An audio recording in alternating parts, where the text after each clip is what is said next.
Commander's just getting way too expensive, and that makes it tough to play games. Super staples like Cyclonic Rift are going for like 40 bucks. Cards like Rhystic Study go for 40 bucks as well. Even the Great Henge, $60 for this card. And then Phyrexian Altar, a Sack Outlet All-Stars, 35 bucks. That's just too much money. We want cheap decks. We really want cheap decks, but how cheap can we go? 20 bucks? Too expensive. 10 bucks? Too expensive. I've got a deck for $5.33 today. You may be asking yourself, how's this even possible? I don't even know if it really is, but the computer said it was, and we're going to try it anyway. Let me show you the cards and the commander. Choosing the commander was the hardest part. We need a value engine, but it needs to be cheap. That's why I chose Imoti Celebrant of Bounty. It's going to give us Cascade on itself and Cascade to all of our big spells. So that's a great way to pack in some chaff and still make a functioning deck.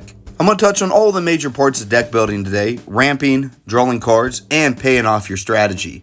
If you need to know more, the full deck list is on Moxfield, so check it out. And if you like this, please give me a like and subscribe. So let's get into our budget ramp options.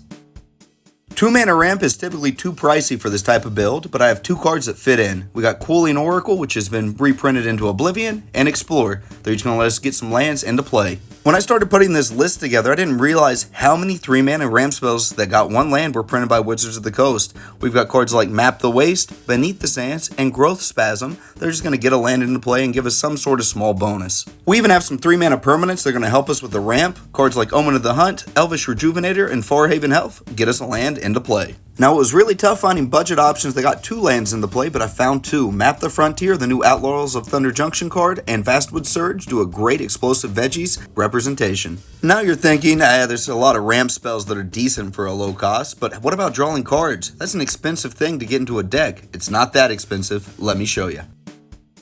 Gretchen Titchwillow loves Simic and does the most Simic thing possible. She's going to let you draw cards and then put lands into play to ramp out our big threats. Gillanra, Color of Wirewood, is a mana dork that's going to let us draw cards when we cast big spells. But the biggest decision we have to make is, do we draw before the Cascade or draw after the Cascade? It was shocking to me that Thunderous Snapper was just 11 cents, because when we cast our big spells, we're going to get to draw some cards. Those type of effects are usually very expensive, and we lucked out with this one. Next, we have another victim of Wizards of the Coast reprint policy, Tatiova, Benthic Druid. This card used to be expensive, now it's cheap, and when we play lands, we draw cards and gain some life. Now we've got some cards that will trigger Imoti and draw us some cards. Arcanus the Omnipotent is going to let us draw 3 cards every time we tap them, and we can bounce them to our hand to keep triggering Cascade. Boon of the Wishgiver is a nice burst card draw effect. It's going to let us draw 4 cards for 6 mana. If we can't do that, we can cycle it away to trade it for another card. Interpret the Signs gives us the potential to draw up to 8 cards. Because we're a big mana deck, we're going to scry, put the biggest card on top, and then draw that many cards. Mental Journey is just going to let us draw 3 cards at instant speed, or we could trade it away for a land if we're light on lands.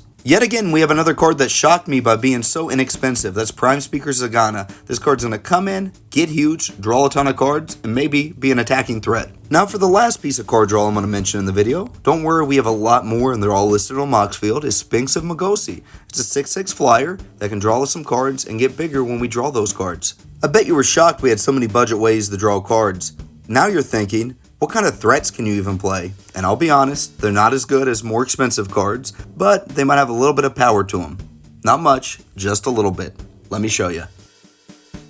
First up is Elvish Aberration. It's only a 4/5 for 6 mana, but it can tap to add 3 greed, or we can cycle it away to get a land into our hand in the early game. We are running a few overruns in the deck to give us some knockout power. Here are the two I'm mentioning: Colossus' Design and Trump the Domains. Colossus' Design is going to give us big creatures for our Devotion to Green, and Trump the Domains will give our creatures +2/+2 and Trample. Orchard Strider is going to enter the battlefield with 2 food tokens, and it also has basic land cycling. We'll be able to get a land in the early game if we really need it. You may be noticing that a lot of our creatures have basic land cycling or some land type cycling. Those cards are incredibly cheap for some reason, so we're packing them in this deck. We got Timberland Ancient here. It's got Reach Trample and Forest Cycling.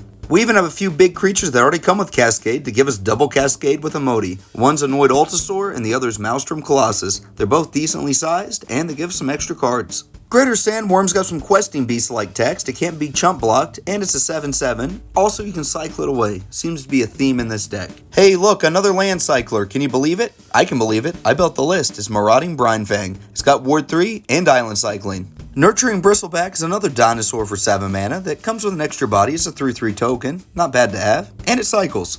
Now it's time for the most expensive card in the entire deck, Enduray's Forerunners. This Crater Hoof wannabe has Vigilance, Trample, Haste, and gives all of our other creatures +2/+2, Vigilance, and Trample. It's going to be that one thing that could win us a game.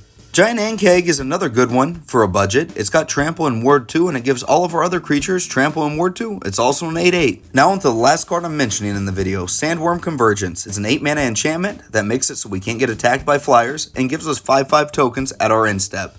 Not that special, but it's cheap. I hope you made it through the whole video with me. This video was a thought experiment, really. I wanted to see how cheap you could actually build a commander deck.